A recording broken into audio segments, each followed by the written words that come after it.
All right, everybody, good Saturday morning. Time for a full slate of college football, but we all know where our focus is right now. We all know what we are really paying attention to going into this weekend. We've got a Seahawks game, and I'll tell you, this one is going to tell us a lot about this team. This one is very important. This one is extremely crucial, and this is a great litmus test for the baseline competency of this team right now. We're going into LA. We're playing the 3-6 Rams, a team that has been cold since the start of the season. They started out pretty good. They were playing some good football. They played good games against really good teams and came up a little bit short. They won some games. And lately, it's been tough. They lost their quarterback for a little bit there. They've had some other injury issues, and they've been more like the team that people expected. But this is a unique challenge for the Seahawks in particular, which I think we all know. This team gives us problems. This team gives us problems even when they're not that good. This team gave us problems already once this season in week 1 in the home opener, a game that we had several months to prepare for. And I mean, you guys remember how that game went. I don't think any of you guys are just a couple weeks old watching this video who they were born after that game. You guys remember. To me, that is still the low point of the season. To me, that is the worst loss we've had this year. It is one of the worst losses we've had in the last several years, and it was a game that made me question a lot of things. Now, here we are. Since that game, we have gone 6-2 and played much better football. But now here we are again, and quite simply put, I am going to talk about the X's and O's and the players of this game a little bit, but this game for me goes beyond that. This game to me is a really, really solid test of the, call it the third era of Pete Carroll in Seattle, and whether or not he's actually building to something sustainable, because the roster is being put together great. I think this is a really well put together roster that is headed in the right direction. But the thing that needs to be determined is, can Pete get the most out of the roster that is being built? So obviously, when I say all that, I'm referring to the fact that the Rams give us problems. They have ever since Sean McVay got there. Our record is something like 5-9 against them. We do have a handful of wins. They are mostly close games, like the 2 games last year when the Rams were completely undermanned, and we still needed to beat them in the last seconds, not even the last minutes, the last seconds, twice.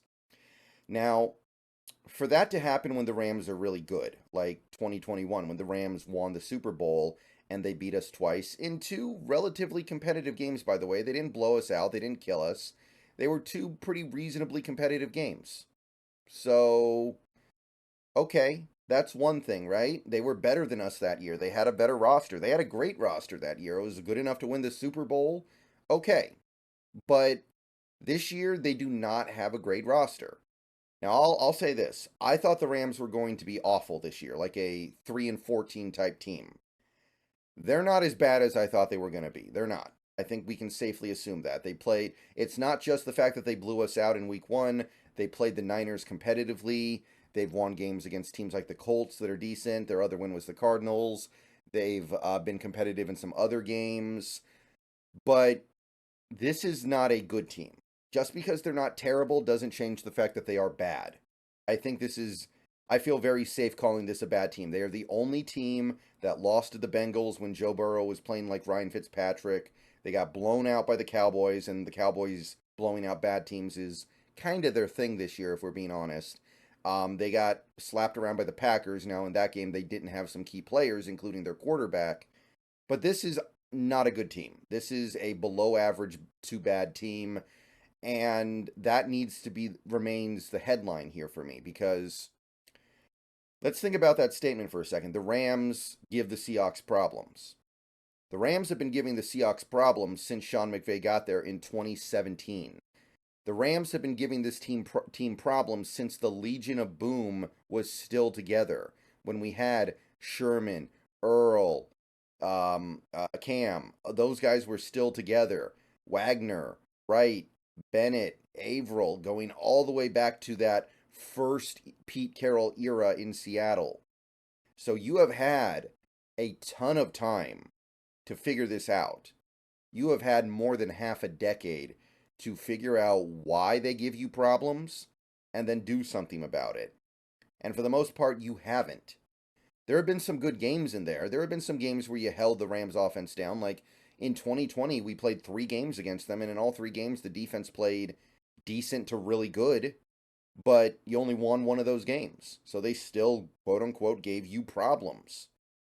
That needs to be something that we use to judge the competency of this coaching staff.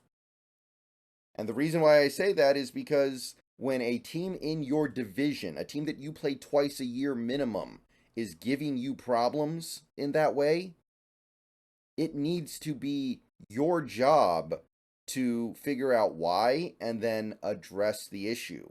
Because you cannot survive in the NFL very well if a division rival is always owning you despite whatever the rosters may be. It's one thing if it's a team in the other conference that always gives you problems. Like if we were always given problems by the Raiders or something like that. That would be one thing. We don't play the Raiders enough for that to matter. We don't play the Raiders all that often, maybe once every 4 years, maybe on average once every 3 years at most. Who cares if we always lose to the Raiders? It's not that big of a deal.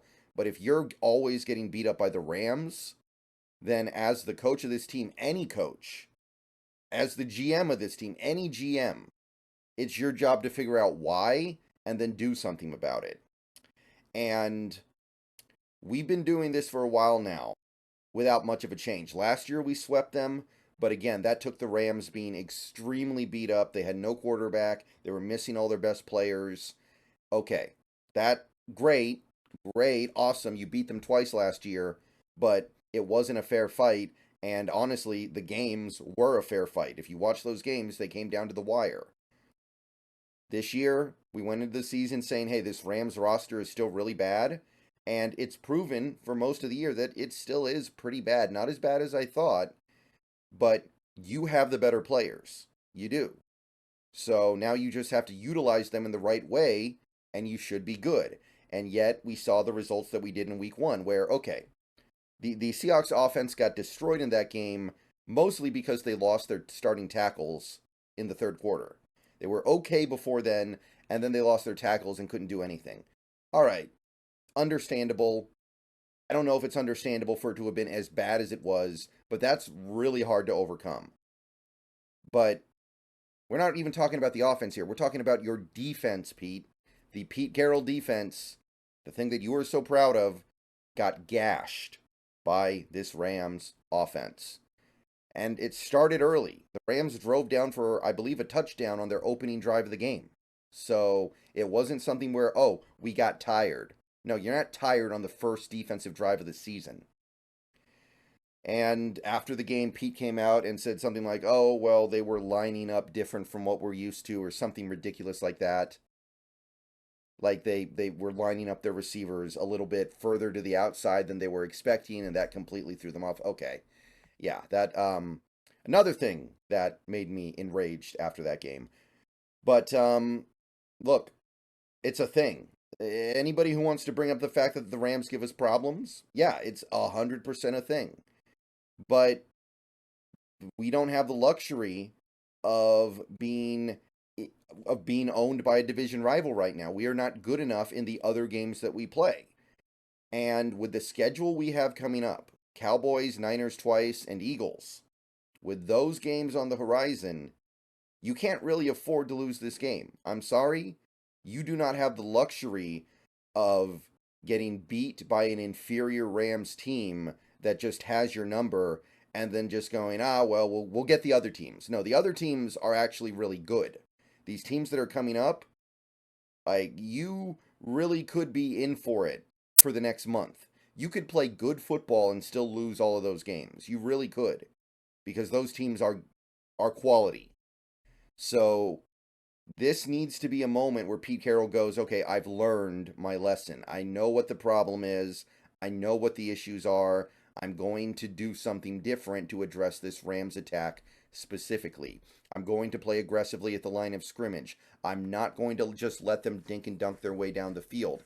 I'm not going to let Stafford play it safe the whole game and assume that eventually he'll make a mistake. Stafford is actually doing a very good job avoiding negative plays this season. He is turning it over. He is turning it over at a decent amount, but he is doing a very good job at preventing most negative plays. He's not taking a lot of sacks despite being behind a not very good offensive line, and he is keeping the offense at least on schedule even when they're not necessarily playing well. So you can't just sit back and wait for him to throw you the ball. He might not ever throw you the ball. So it needs to be something different in this game. And if it's not, then quite simply, he is going to just have his way with your defense. He is going to just pick you apart, do whatever he needs to do underneath, and they have the receiver talent to easily pick you apart underneath. If you give it to them with the soft zones, they take it. They know how to do it. They've been doing it for years, and you make it easy for them, they got you. So that's why this game is so interesting for the Pete Carroll thing. If we come out there and attack this defense in the right way, we've got a chance. We've got a real chance to say, hey, we are turning the corner on that the Rams always beat us stuff. But if we don't, then we probably don't. So that's most of what I have to say about this game. Honestly, I feel like that sums it up really cleanly. And I just don't think that I just don't think that the Rams giving you problems for this last half decade is a valid excuse. Yeah, it's an explanation, but it doesn't excuse what's going on here. You need to figure out why. Pete Carroll is one of the highest paid coaches in the league. He is supposedly one of the best coaches in the league. He is one of the most successful coaches currently active in the entire NFL. So when he has a team in his division that is beating up on him, it's his job to say, okay, they always beat me. Why?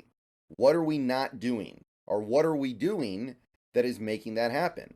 And then what can I do to stop it? So you've got Witherspoon in this game. You've got, hopefully you have Adams in this game. So your secondary is going to be in a much better shape than it was back in week 1 when your secondary got embarrassed. Woolen's playing better now than he was in week 1. So you have that to lean on a little bit. And again, you have a better roster. You do. It's not a complete blowout because of the injuries. The Rams are pretty healthy. You're not, but you do have a better quarterback. And by the way, before you suggest otherwise, Stafford, while he is still playing well overall, has not nearly been as good since the first 2 games. The first 2 games he was on point. Since then, he's been on a slide. So we do have the better quarterback. We have the way better running backs. If Lockett's healthy, we have better receivers. We have better tight ends. Offensive line's close because we don't have Lucas yet, but their offensive line is not that good either. The left side of their offensive line is not anything to get excited about. It's pretty weak on that end.